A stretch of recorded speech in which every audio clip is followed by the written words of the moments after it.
Hello there. Welcome to all of you who will watch this later, which is usually most of you.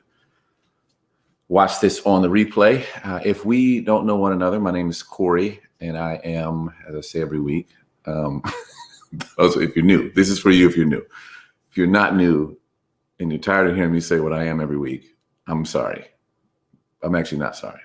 Anyway, I'm a husband, I'm a father, speaker, writer, host of this here broadcast we do every week called Existential Sunday.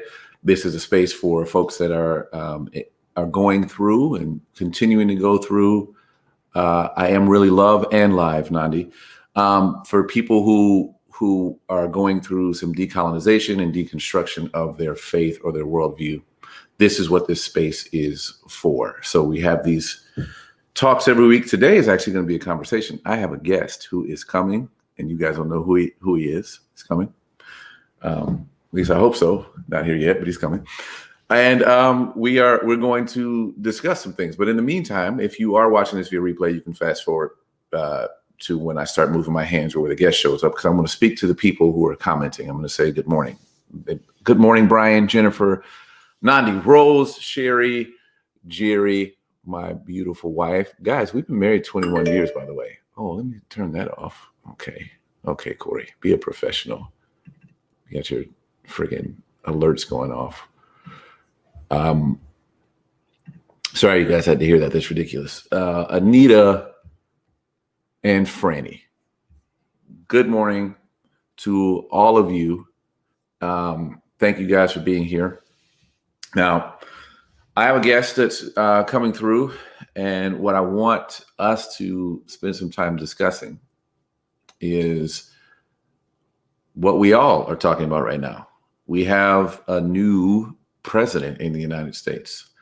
And, obviously, because half of the country voted for the, current president, there's a split here, and people are like on all kinds of sides of it. And I want to kind of process this stuff out loud. And while I'm here waiting for the guests to show up, let me say this about my own thoughts about this. Okay, let me just jump right into my own thoughts and feelings. I'm going to turn the comments off because you guys I'm going to just want to talk to you, and then I'm going to be totally distracted. So let me shut them off for a second.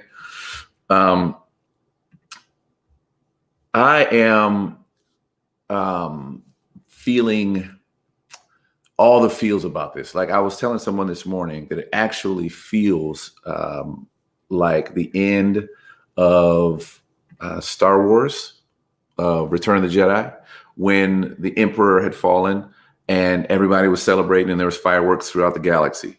This is what it feels like right now, right? To be in a at least what I hope to be, a post-Trump America.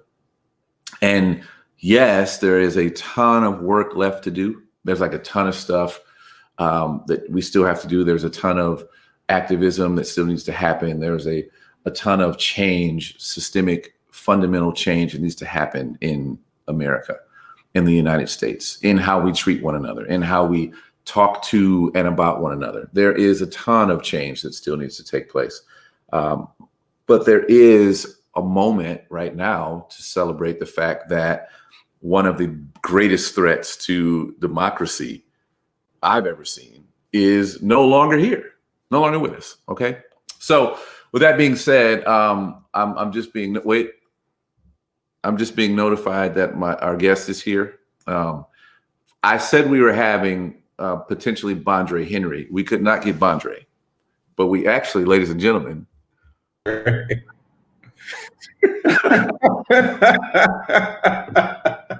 Bondre, we got Andre. Bondre Kendrick couldn't make it. He's a very busy person. He is, man. He is. How you doing, man? I'm doing all right. Yeah. I'm chilling. Yeah. Doing the Sunday. What is it? Afternoon. Well, it's the afternoon for you. It's morning. It's morning over here on the West Coast. Indeed. Yeah. So, listen, you've been making remixes, and I think what people really want to know first, at least I know when I say people, I mean me.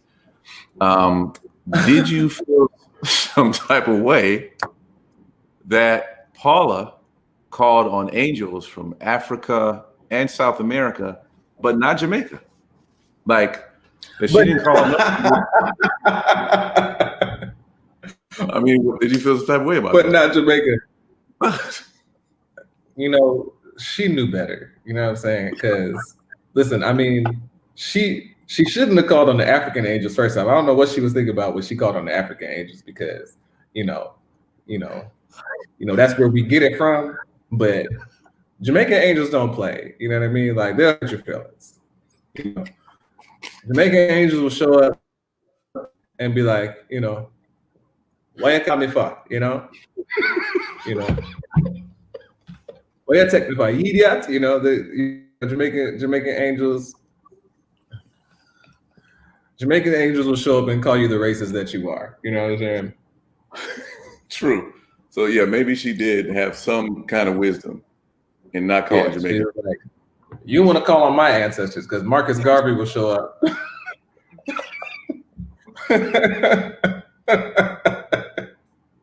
I mean, I really, man, I don't understand like how she thought, like what was going through her mind when she started like naming angels from places that Trump didn't actually even want to be in the country. Like I'm just like, I was perplexed by that. Yeah, I mean, literally, these angels would have got to the border and somebody would have been like, well, you speak Spanish, so clearly you're not getting in here. I don't care if you are friends with Jesus. Where is heaven? Heaven, what country is that in? You know what I'm saying? So that sounds like it's south of the border. Heaven sounds like it's somewhere.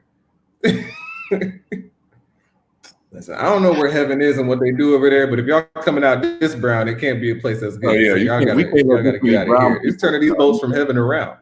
No, we can't. We don't need more black and brown folks to come help count folks. You, I don't care if you got wings or not.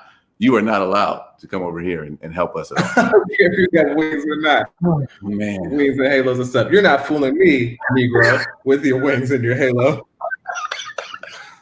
I know a Negro when I see one.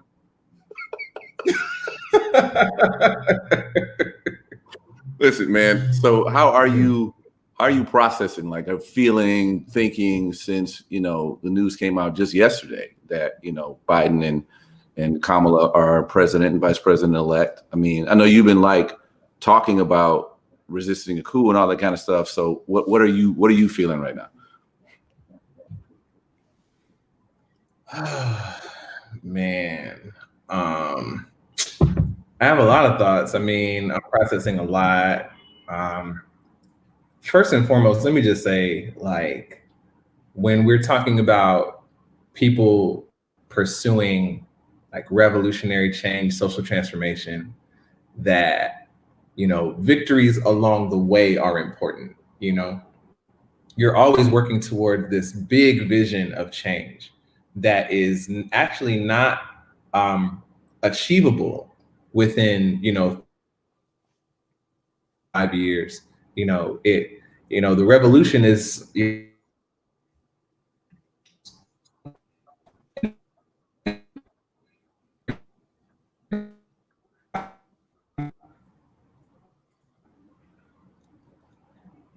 looked like my camera flickered for a second.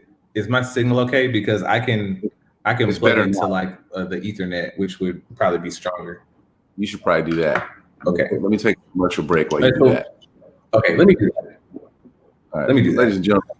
All right. Ladies and gentlemen, Existential Sunday is brought to you by mugs of water.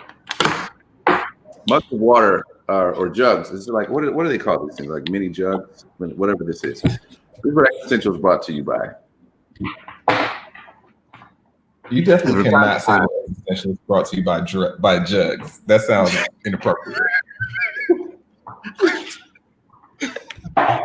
That's why it's called water, okay? Of water, right? Or I mean, I could say that just sounds like a knockoff Hooters. It's brought to you by Bose headphones. I'm lying now. Now I'm out here just lying to people.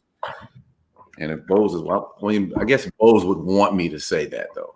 Bose has to pay you now. They do have to pay me now, and I fully expect to get a check from Bose after this is over. So while we get the Ethernet going, let me just tell you how. Let me tell you how I felt about the thing, because you were about to go somewhere that we need to go to, but while you're plugging in and stuff, let me say this: I felt yesterday as a father with, African American daughters, and particularly one, my youngest one, who's 14 years old, who, if we were to rewind the clocks back to the first time Obama was inaugurated, was like so excited, right? She was so excited that Obama won. And now we fast forward to this particular election. She has been like watching the paint dry next to us as we watch, all of the news networks zoom in and out of maps. And I swear, if I heard Maricopa County one more time, I was going to like do something crazy. But like, she was right there next to us the whole time. And when, when the election was called, she was so excited and beyond excited. Like, there was something deeper for my 14-year-old daughter that she saw that even led her to, on her Instagram, post a picture of Kamala and say, "Today was a day to remember." So as a dad, I got all the feels, right? I have all the feels when I see that, when I'm witnessing that, when I'm seeing that kind of history unfold. That picture of Kamala that's going around of her with the shadow of a little girl, just chokes me up, and like it gets me. So I felt that. I felt a bit of celebration was necessary because it is a small victory. It's a moment to move forward. But I, also felt that there's work to be done. I did feel the sense of,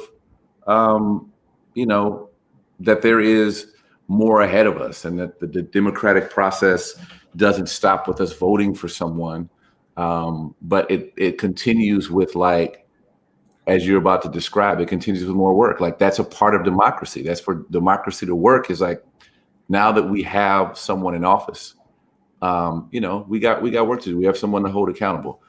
This is like the clarity of it now with the Ethernet is this is different. This is a different level of clarity. This is a different level of clarity. Real. I thought that I could do this from my room, but apparently not. So I had to move out to the. Yeah, it looks like Seinfeld's kitchen too, with all the cereal. Yeah, so just so y'all know, in Jamaica, we still have Honey Bunches of Oats and Raisin Bran Crunch. You can still get some of that down here in the grocery store. Wow. Wow. Now, there's a lot that you can't get, but you can still find those things. You can't get Fruity Pebbles with marshmallows over there, I bet. No. Yeah. No. See. No. See. When I'm none of them thing there. No. Okay, so you were processing what you felt. You were talking about, like, okay, so what I was saying was, the revolution is like long-term kind of planning, right? Mm-hmm. So it's going to take, at least 8 to 10 years. And that's if you have a critical mass, you've grown a critical mass of people that's like working on this every day. Mm. But the reason why I'm bringing that up, that it's a long-term thing, is because it's long-term, you have to celebrate victories along the way. You can't expect for the milestones that you clear, no matter how small they are, for them to be the entire vision of tomorrow that you want. So that's why yesterday I was like, yay, Trump has to legally leave office in January, right. Not so much like yay, Joe Biden, but right. Yay, we at least have some legal basis to not descend into the totalitarian fascist dystopia that seemed to be on the horizon. And let's be clear, it was a close call. You know what I'm saying? Like, I think we always need to remember that we were this close, like, to having a straight up like fascist dictatorship, and that Trump is not leaving office on Monday. So he still has 73 days He still has 73 days to try to pull it off. The good thing that we're seeing is that he doesn't have a ton of collaborators in the coup that he would love to launch, right? Yeah. We don't see a lot of collaborators. What we've seen is like a very kind of natural anti-coup happen over the past few months. Every time the media decided we are going to cut him off when he lies, we're going to fact check him, that's exactly the kind of thing that you need to do when some regime or some group is trying to launch a coup. Yeah. So we've seen a lot of people saying, nah, that's not right. Nah, that's a lie. Repudiate. But we also know that it seems that what he and his base want to do is take this to the Supreme Court, which we know that's also why he, yes. Okay, first off, I have a condition where I can't pronounce the names of white people that I don't like. So whatever that judge's name is, I can't do it. Amy something Barrett.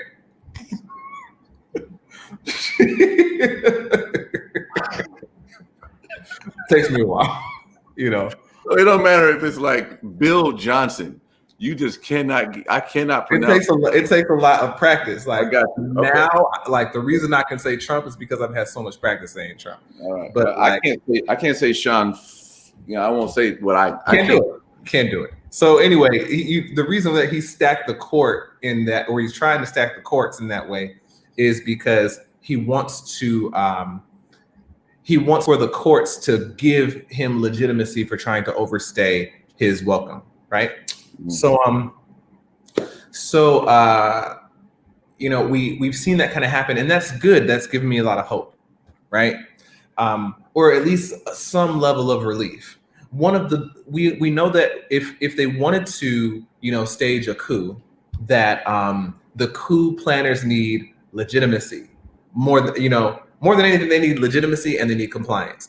And so the fact that we know that Joe Biden had 74 million votes and Trump has 71 million votes, and that he should win the Electoral College is a huge preemptive delegitimization of whatever story the coup planners want to tell. And we know the story that the coup planners want to tell. The coup planners want to say, oh, there was all this voter fraud. Oh, we shouldn't have been counting votes after Election Day. Oh, you know, I mean, look at what Donald Trump is doing. He's saying, I won, which, by the way, Donald Trump to me feels like, did you see It too? Yes. Yeah. Okay. So, you know, at the end where It is like this itty bitty clown, itty bitty alien with a clown face, still like, That's what Donald Trump feels like to me right now on Twitter, talking about, I won the election. Yeah. I think what's most disturbing about itty bitty clown Trump is that, like, you know, if at the end of It, there would have been a bunch of other like people carrying Bibles that came around the clown and was like, hey, you should be nicer to this clown who was trying to kill everybody. Like, I think that's what we're seeing right now with like Christians. I'm seeing these folks buy into the, like, you know, election was rigged and stolen and everything else. And like, I'm going to ask you, the theologian, the scholar, like, right. I would like to understand how it is that so many of the American Christians from the United States, which I think I saw this morning, 81% of white evangelicals voted for this man. Again, how do you get there? Like, how do you arrive? Like, what is the myth? What is the flawed theology that gets you to the place where you say, yeah, that's the guy that God wants to be running the nation? All right, so let's talk about that. But also, I do want to get back to how frustrated I am with white people, because I do want to talk about that. I'm so frustrated with white people right now. Let's come back to that eventually. Just put a pin in that. Everybody who's watching in the chat, remember that we said that we were going to talk about why Andre is so frustrated with white people right now. Because I gave y'all a day. I gave y'all a day to celebrate, because I know how important celebrations are on the way to revolution. But at 1 a.m., I got back on my bullshit and started telling y'all Trump has 73 days because, you know, anyway. All right. So, well, actually, let's before you answer that and then go why you frustrated white people. let me also say this, that I text you and I said, Andre, all the stuff you've been saying that he was going to try, he has tried. Okay. I said, and you didn't say, I told you so. I haven't seen you really come out on social media and say, I told you so, but I want to give you, the prophet, an opportunity to come on live social media broadcast and tell everybody I told you so, because the playbook happened like line by line. I never tell anybody I told you so. Unless I start chatting patois on Facebook. That's what, like, when I just be a Jamaican uncle making fun of how everybody was like, no, this America, nobody can take democracy from we. We are the best country in the world. All that. That's just funny. But I typically don't do I told you so. Nandi said they couldn't wait to tell people I told you so, which is true. That is true. I mean, Nandi doesn't have to be patient with these people. Okay, wait. So we were talking about evangelicalism. Yes. How is it that 81% of evangelicals still voted for Donald Trump? Yeah. And, the thing is, and we might have talked about this before. The father of evangelicalism, they call Jonathan Edwards, right? Jonathan Edwards was the systematician of the Great Awakening. For those who are not familiar with the Great Awakening, from the religious side of this story, many people will tell you that what happened was all of a sudden there was this outbreak of revival, right? People were getting saved, left and right. And there is a part of that is true. Yeah. Huh? Short leg. There's a part of that. How people's legs are too short. One leg is shorter than the other. And at these revivals, you watch people's legs just miraculously even out. Go ahead. I'm sorry.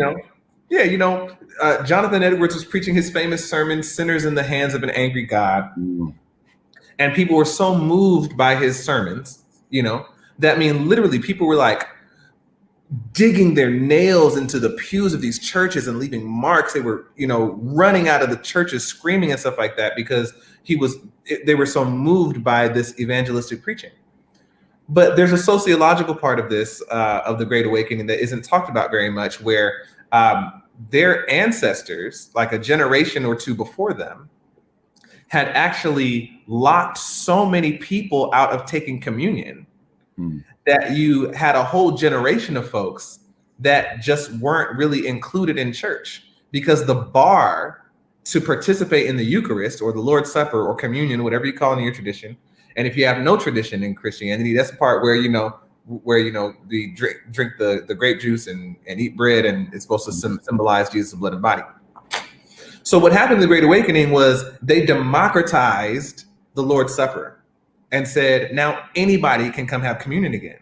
And so what you had was a bunch of people who had been locked out of Christian faith or participation in the church before, just being able to come back in. So, anyway, so Jonathan Edwards was the guy who was, okay, so let me back up just a second, just one step.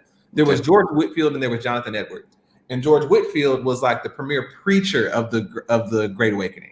He was, he was going all over the colonies and even to plantations and preaching to Black people. Can you believe it? Preaching to enslaved Black people.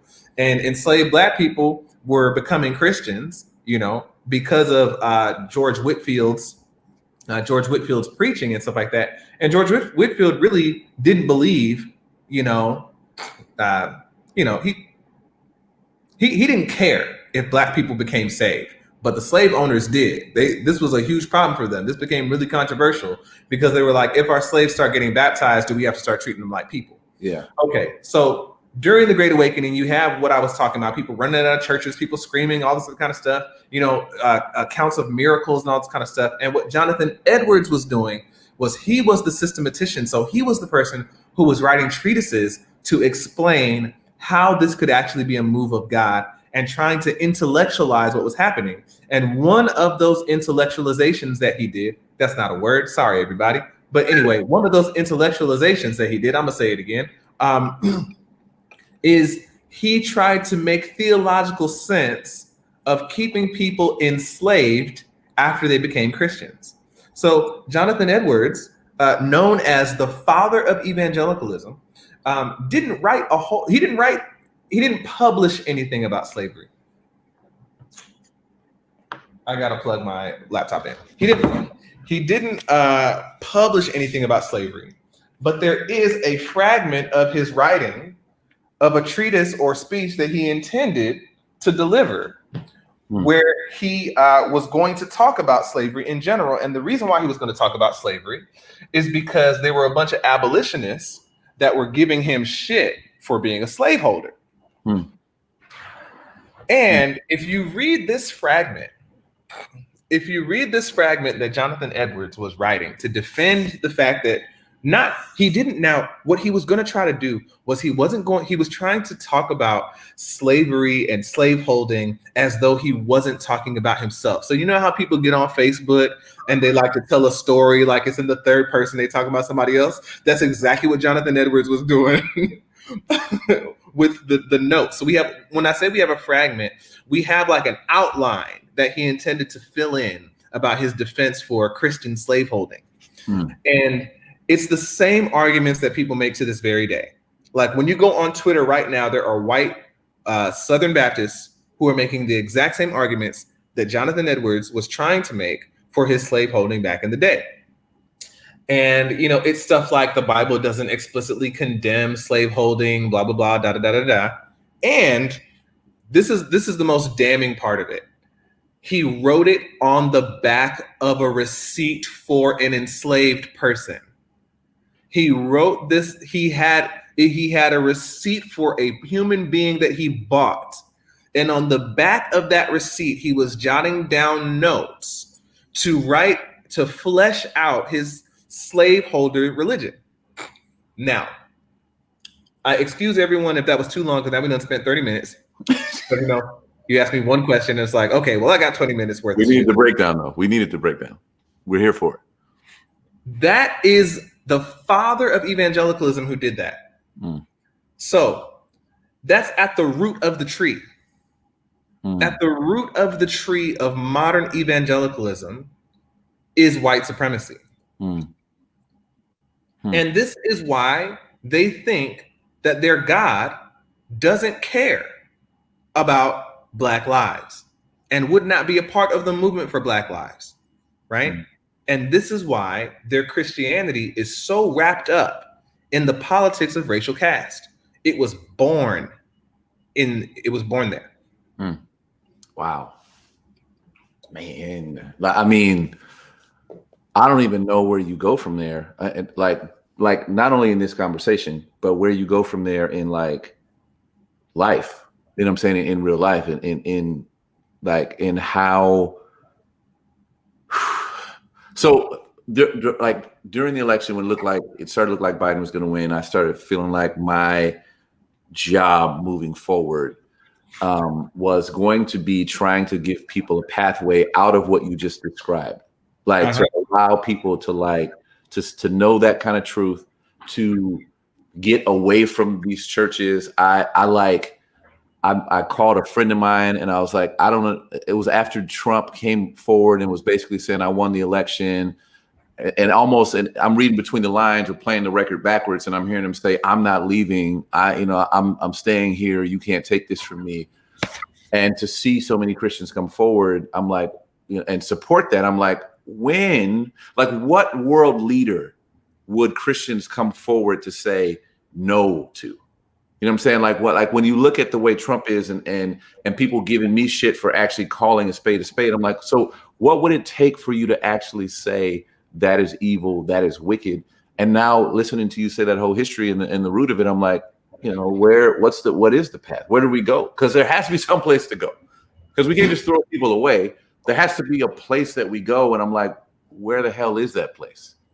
Okay, so who are we talking when we say like which people are we talking about? Are we talking about the people who are? Hold on a second. That's an allergic sneeze, right? That's not a COVID sneeze. That's an allergic. That's allergy sneeze. You got to tell when you do. It's not a COVID symptom, everybody. Sneezing is not a COVID symptom. But Okay, so are we talking about the people who are on their knees outside of polling places begging God to somehow magically make more votes appear for Trump? Are those the people? Those Thank you, people, Patrick, for the bless you. those people were led there though, right? I think those people are like this. I'm not so much concerned about those people. Those people feel like sheep to me. Those people feel like they were led to this place by people who were supposed to be leading them, by pastors and church leaders and all those folks. And those are the people I feel like I'm like, what is next for those? That's more my thoughts are. What is next for those people? For the sheep? I don't want to call them sheeple. That sounds condescending. But the people, for the people who are basically, is there help for the sheep, for the followers, for the There's probably two reductions to ask. Is there hope? I don't want to make you sound like if you say like you can't say no or you have to say yes. But that's just kind of where I'm at right now. Yes, Nandi, it is up to them for sure, Nandi. But again, I think leadership matters. Here's the thing. I'm going to be concise. All right. Okay. Yes, there is hope for them, but the hope is the gateway to that hope is repentance. Mm-hmm. The gateway to that hope is a straight up, is repentance, Exodus, and apocalypse. I don't know if they all go together, but those are the doors, right? Mm-hmm. I don't know that people who attend Robert Jeffress's church are going to be able to stay at Robert Jeffress's church and churches like that and get free from the deception of whiteness. Mm. I don't think they can. Mm-hmm. They got an Exodus. Mm. These people also need an apocalypse. They need an earth-shattering revelation that completely disillusions them to the big lies of empire and leaves them awake in a post-apocalyptic world that makes them to see a monster where Caesar once stood. Yeah. And these people have to repent. Yeah. They have to repent of their participation in a system that was built on the suffering of Black people and continues to be fueled by the suffering of Black people. Yeah. I don't see another way out of that. Yeah. And the reason why I say there's hope is because, there's that possibility. But we know that just like Jesus said, it's very hard, right? It's hard for a rich man to enter the kingdom of God. And I think that we could translate that into modern terms, that it's very hard for people of privilege to join the mixed multitude of those who are marching out of Egypt. Yeah. Right? That's hard. The call for them, and I said I'm gonna be concise, so this is the last thing I'm gonna say. So but the call for them truly is to follow or to take Paul's words seriously in Philippians 2, where he said, if this means anything to you, I'm paraphrasing, then you have to become like Jesus, and you have to, because Jesus gave up his privileges as God. Yeah. 100. Jesus gave up his divine privileges to be treated like a servant and a slave.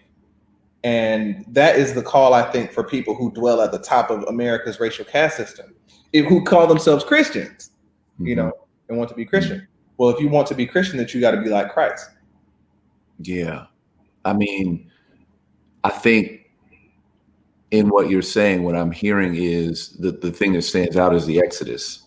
We talked about it before, the Exodus, like that people have to walk away from institutions that reinforce things that they are fundamentally opposed to.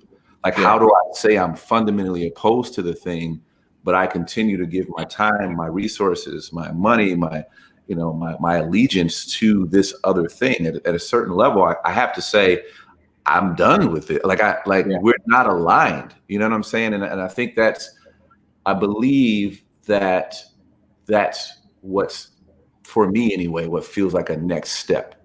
And I've had a couple of different people say to me that I was the reason they didn't go to church. And I felt like, initially I felt like, oh shit, like I don't want to be like, I'm saying I don't want to be that person that's like, oh, I don't go to church anymore because, and I also feel like it's way too much responsibility to put on a human being. But I think I understand the sentiment being, it's things I've said, things you've said, things that we've presented have made people uncomfortable in their pews. Right. And I think that's a good thing. And I think that pastors and church leaders and faith leaders who are upholding white supremacy by either blatantly doing it, like you mentioned, Robert Jeffries or whatever his name is, or the ones who really aren't saying anything at all to oppose it, they're still upholding it. By not opposing it, you're still upholding it. I think if you are a part of a church that's upholding it, I mean, I don't know how you sit there. I don't know how you stay in that space. Yeah.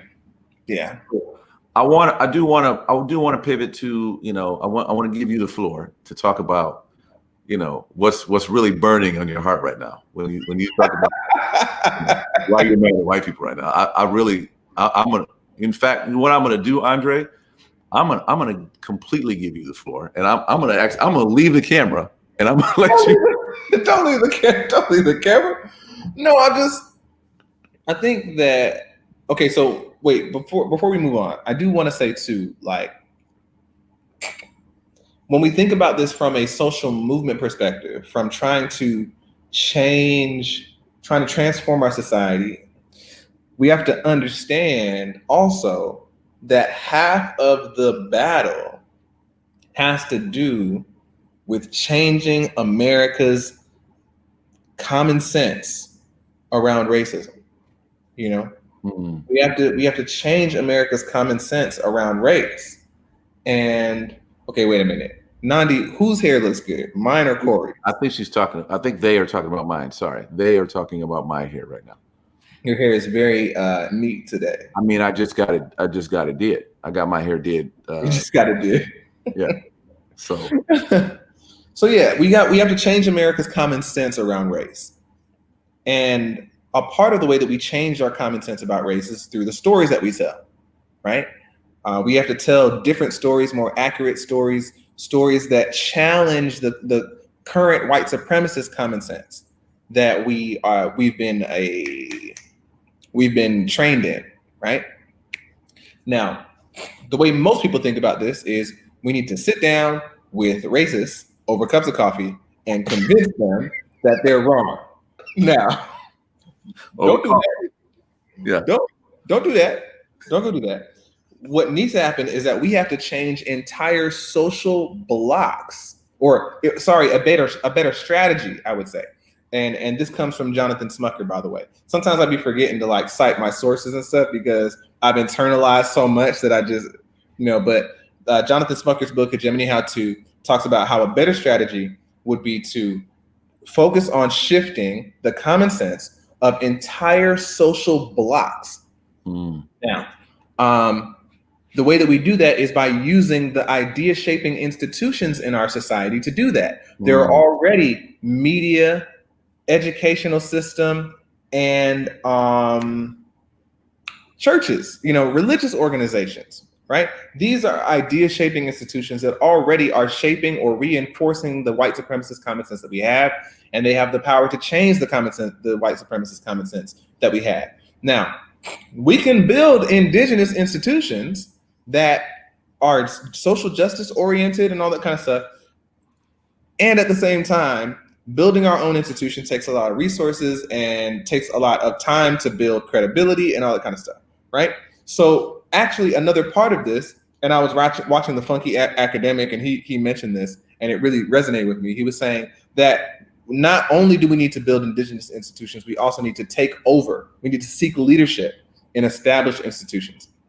And I know that a lot of people don't like that. It doesn't mean that we have to preserve the institutions forever, but it could be a step on the way to revolution. It's seeking leadership in established institutions that are already shaping people's ideas and trying to shift them, right? And some people are already doing this. Daniel Hunter talks about in the building a movement for ending the new Jim Crow, the different roles that people have, and one of those roles are advocates. That's what advocates do. You know, they go into established systems, established institutions, and they try to shift, you know, what's going on. Now, here's the deal. The right already did this. That's why we're in this situation now. The right focused on shifting evangelical churches to become their base, and got them so committed to single issue politics that they could manipulate that social base in every election, right? That along with, you know, voter suppression and all that kind of stuff, right? And so while we talk about Exodus, you know, it's justifiable to leave these places, but there also is an argument for people who do feel like they need to try to shift these institutions, right? How long does, I mean, you know, no pun intended with the how long, by the way. It's a banger. But how long can a person expect to like be in a situation? Like, are there mile markers where you say, okay, I'm actually making change in this position? Because I know folks that like are in these roles advocating for change, or at least that's what they say they're doing. But like ultimately, they're there for years and years and years and years and years, and the institution is every bit as anti-Black as it was when they were there before. Yeah, and that's something that people in their different contexts have to figure out, right? Like, because you can be in an institution that plays the institutional game of, okay, when y'all get upset enough, we'll have a meeting, you know, we'll talk it out, you know, we'll hug and we'll pray at the end, and then we'll go back to doing what we were doing before, right? Yeah. And so, but people within those institutions have to decide, like, first off, what their window of tolerance is, what type of context they are going to consent to, what kind of work and emotional labor they're going to consent to, and, you know, what justifies them being there, you know. But we do need advocates, and so I'm not saying that we need to preserve Robert Jefferson's church, you know, but I am saying that, you know, there is something to be said about trying to actually shift some of these established institutions, you know. Now, you know me, I had to leave, you know, I had to leave certain institutions because I just did not have the patience for it, you know, and I also did not see that place changing. So I just wanted to throw that out there. Yeah, for sure. I mean, I don't think you get to be in as things are now. We hear these stories over and over again. You know, I heard this recently from Latasha Morrison. You know, how she started Be the Bridge was because of her experience. It's similar to mine, similar to yours. And most of the Black folks that I know that have been a part of predominantly white churches, especially predominantly white-led churches, we all have the same testimony, the same story we're telling over and over again. That is, once you start to awaken to the realities of how rooted in white supremacy these churches are, and you object to it, like, you know, you become the black sheep. Right. Like your voice is minimalized, people trust you less, and you also internally you can't unsee what you're seeing. It's you at every corner. When you see white supremacy, you can't just be like, oh, I don't see that white supremacy over there. You can't just like throw a sheet over them or you and hide from it, because it's there. You see it. You can't get away from it.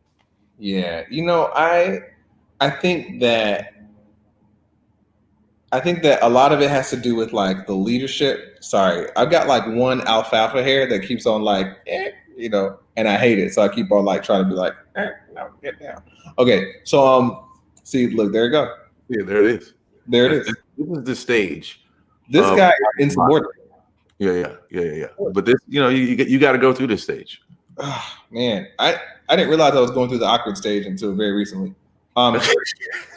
Okay, so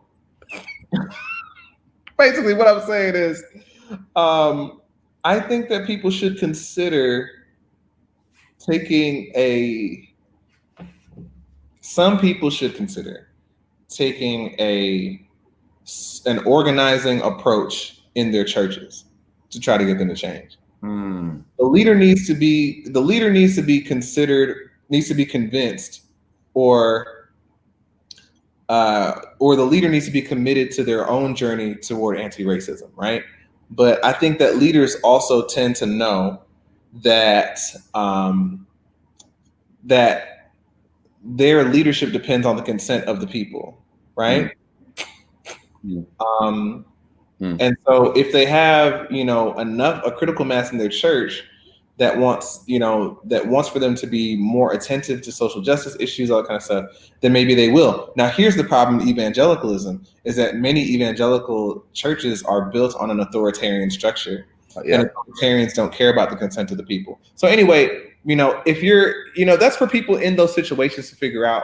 But I will say, could you imagine, and I know you can, because we all said this when we were more deeply entrenched in the evangelical world. Could you imagine if the Hillsongs and the North Points and the Lakewoods of the world were actually mobilizing their people for social justice? Yeah, I can imagine it. They wouldn't be those churches anymore. Yeah. They'd be way smaller. They would. But if there were mega churches, right, that were doing that work, like how different this world would be. I mean, we've talked about this before, like off air, if you will.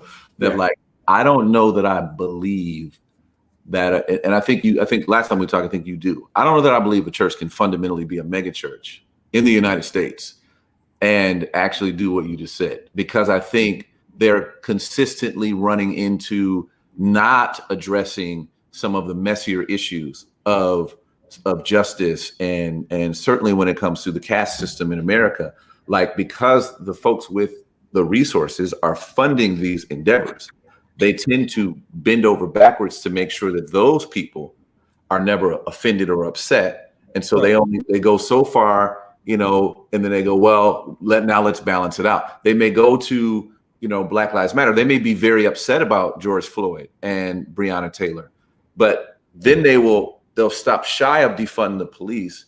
And then to be fair and balanced, the following week, you got a police officer on stage talking about how hard it is to be a cop. So this is why I think that we have to be fair to everyone. We have to be fair to racist is what I'm hearing. If I really just spoke it plainly, what I hear from so many folks that are part of these massive mega churches is, I pastor racist also. So I have to be fair to them. I have to give them their dignity and their space also. And I don't know how to do it. See, and this is why I'm not somebody's pastor, because I'm like, what does it mean to pastor a racist? You know what it is? It's just, and this is actually going to segue right into why I'm so frustrated with white people. That we are constantly minimizing the severity of this racial caste system and of supporting it. Yes. Right. We are constantly minimizing it. When someone says, "Well, I pastor racists too, so I have to be, I have to make sure that I don't offend them or whatever." I'm like, okay, well, you pastor abusers. Do you let abusers get on stage on Sunday morning and talk about how hard it is for them to beat their wives?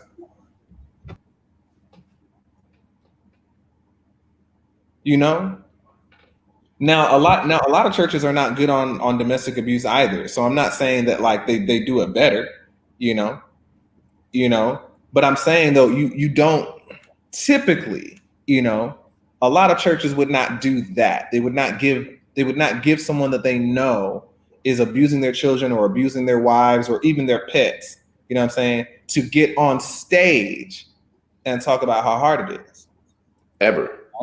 Right? So, you pastor people who are cheating, who are business owners who are cheating their employees and stuff like that, and you don't let them get on stage to talk about how hard it is. Okay. how Yeah. hard wage theft is. Yeah, You know yeah. what I'm I mean, let's stay there for a second because, man, we can talk about this.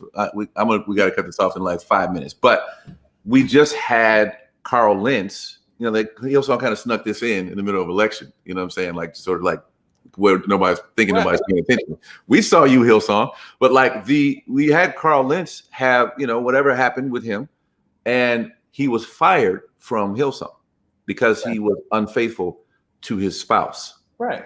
We see this happen all the time. When's the last time somebody got fired from a church for being racist? Let me tell you something. In the first century, there were certain people who couldn't join early churches. Some of them, they didn't let artists join churches in the first century. They didn't let artists join. I couldn't have been a church in the first century. And I think they didn't let centurions join either. I don't remember, so don't quote me on that. But they weren't. Yeah, they did. They had to renounce. They couldn't. You couldn't be engaged in violence and be a part of the early church. Yeah, for sure. Yeah, you had to renounce that. And so, like, people have. See, this is the thing. Like, people have this other religion that they're calling Christianity, and they don't realize that these oppressed people, you know, these oppressed people who lived in the first century that called themselves followers of the way, that they did not have a problem with saying, yeah, sure, you can join, but you can't be a centurion. You can't do both. You know, you can't be abusing people in Caesar's name and come and pray with us in Jesus' name. You can't do it. They didn't have a problem doing it. And so, you know, it's this cultural or this enculturation, right, of white American cultural mores and sensibilities and norms that are being too fused with what it means to be a Christian. Now, enculturation is not something that we can avoid. Like, we can't be objective, you know, in our way of practicing faith. Our culture is always going to be a part of it. But the problem with white culture or whiteness is that whiteness doesn't see itself as something that is socially located and specific, that has its own, you know, peculiar dynamics and features and characteristics. Yeah. So, because whiteness refuses to see itself, it can never parse what is just white American, you know, culture and what is faithful Christian praxis. It can't do it. Yeah. Right? Sure. And the reason why I'm so frustrated with white people right now is because white people continue to not be able to see themselves, you know, right? Or to see, it's the obliviousness. That's really what I've been thinking about right now. It's just like, let's talk about the way that we're talking about this election, right? All these people thanking Black women for saving democracy and stuff like that. Black women did not vote for Joe Biden to save this country or to save democracy. Black people are not fighting for America as a country. We are fighting for our lives and for our survival.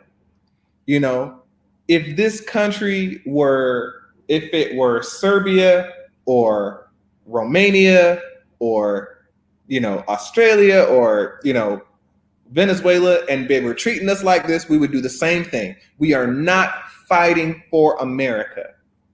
We are not fighting for democracy, right? These abstract ideas, you know, we're doing it for us. And the thing that people are saying now is, okay, well, now what we need to do is we need to make sure that we listen more to the white working class so we don't end up in the situation again. After all these Black leaders and organizers and voters worked their asses off to try to prevent this country from descending into fascist totalitarianism, the thing that white people say is essentially, okay, now we need to really listen to the other white people. Instead of listening,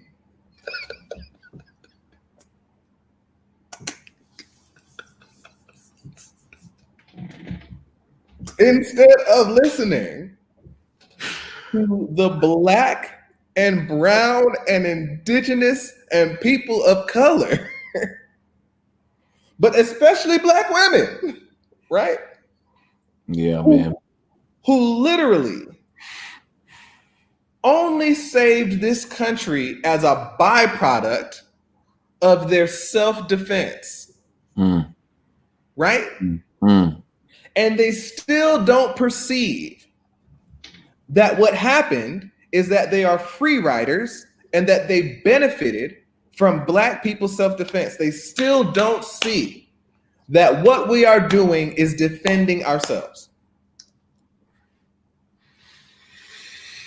That's why I'm so frustrated with white people right now. Well, I mean, I went out dancing in the street yesterday and celebrate Joe Biden becoming president and talk about decency and civility and unity and all kind of stuff. But let me tell you something. The Black Lives Matter movement has not accomplished in fullness what it needs or what it wants. Right? We're not done. We're not finished. Yeah. And until we start saying we need to really listen to Black people, right? We don't get it.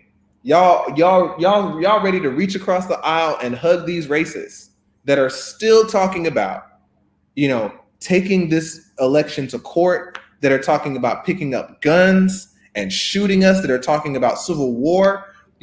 They are thirsting for a race war. Yeah, man. Right? Yeah. I think, Nandi says this a lot, and they just put it in the comments, and I'm gonna read it. When the least of us are taken care of, nobody ain't got nothing to worry about. Exactly.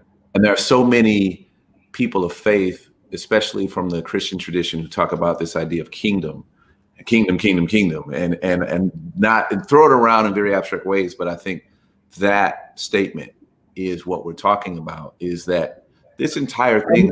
But I got to grab something because I got to read it to you. Okay, go ahead. This whole thing is supposed to be around, what in the world is this? This chair is, Corey, please stay focused. Okay, the arrangement of society around taking care of the most vulnerable is what kingdom is supposed to be about. And I think there's so much that people miss about that. And then read this thing, and I gotta go. I mean, we are approaching a full-on hour, which is amazing. And for all of you who have stayed with us for a whole hour, wow. They said don't cut it off. They don't want us to cut it off. But we're gonna have to cut it off. We're gonna have to. I mean, there's only so many words you can say before you're out of words. So this is from Frank Wilderson III's book, Afro-Pessimism.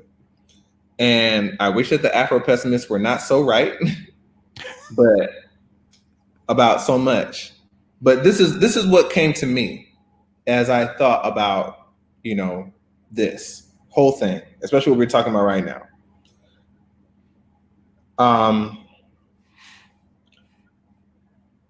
It says that in Afro-pessimism, they posit that Blacks are not human subjects, but are instead structurally inert props, implements for the execution of white and non-Black fantasies and sadomasochistic pleasures.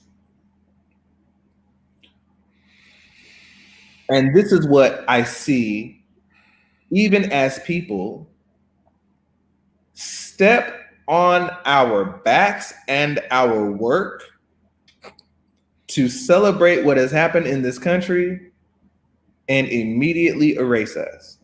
Immediately. Black people are not treated as human subjects, but are instead treated as structurally inert props, implements for the execution of white and non-Black fantasies and sadomasochistic pleasures. I think it was important to name that what we were talking about in people celebrating was we were done with the emperor. We had gotten rid of that, and we had now new people who we assumed or believed to be adults that we could hold accountable, and that we could, that we could be pressing and naming what we want and the demands of the Black and brown communities.